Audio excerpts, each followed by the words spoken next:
Window isn't a position, it's a role, and there is a huge difference. Most people think the window player belongs in window. In reality, your job is to create space for your team. You need to find aggressive entry kills, stay active around the map, and be unpredictable for your opponents. Today, I will show you several ways to become a more unpredictable window player, and by using these tricks, you will definitely improve your Mirage window gameplay. So, what should a window player do by default? First of all, when playing the default, the window player must throw a Molotov behind the white box. If you get an instant window smoke, stand like this, aim here, and throw it exactly as shown. But why do we do this? This puts pressure on the T players and forces them to play without cover. While the Molotov is burning, you have enough time to break the window smoke with an HE and catch any T player stuck in the open. Now, what about smoke bricks? I will show you two different window smoke bricks. The first one is the standard smoke brick. You use it when you want to fight the player coming out of top mid. However, this one is very common and experienced players often expect it.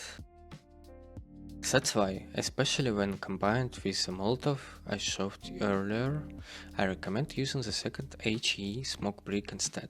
This breaks the window smoke and gives you vision of the entire area to the right side of the white box, allowing you to easily find an AWP kill. Besides playing the default position, there are many aggressive ways to start the round.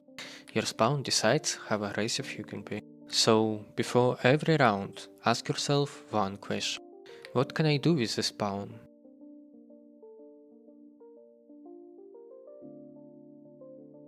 For example, with the first spawn towards window, you can quickly climb on the shot. Most teams instantly block window with a smoke, but your fast arrival on shot can catch enemies completely off guard. To do this, you need to learn how to jump on the shot. It's not very difficult. Practice it for just 5 minutes a day, and after a week you will be able to do it much more consistently. If you get one of the A-side spawns, you have several aggressive options. The first one is running straight into connector. You need to throw the flash over connector and pick with your AWP from above. This is an easy way to find a kill, because enemies usually won't expect an AWP player to be in connector so early. Besides the connector peak, you can also fight pit. Run here, jump onto this bench and pick ramp exactly like shown. With the same spawn, you can also play against a lurking player in palace. Jump onto palace and stand like this.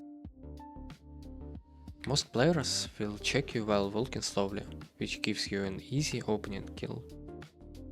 If you get a window spawn, but the opponents often play B, you can try to challenge B with an AWP. To do this, climb onto the bumper of this car and hold this angle. If you don't have enough money for an AWP, but can afford an M4, I recommend climbing into ladder, like shown in the video. It works really well, because enemies usually won't expect you there. Another option is dropping into underpass. Throw a smoke at your feet like this, and wait for the T players to come to you. Now you know how to become a more useful window player on Mirage. You now have several aggressive AWP and rifle setups that you can use to surprise your enemies. Good luck with your Face It and Premier games, and I will see you in the next one.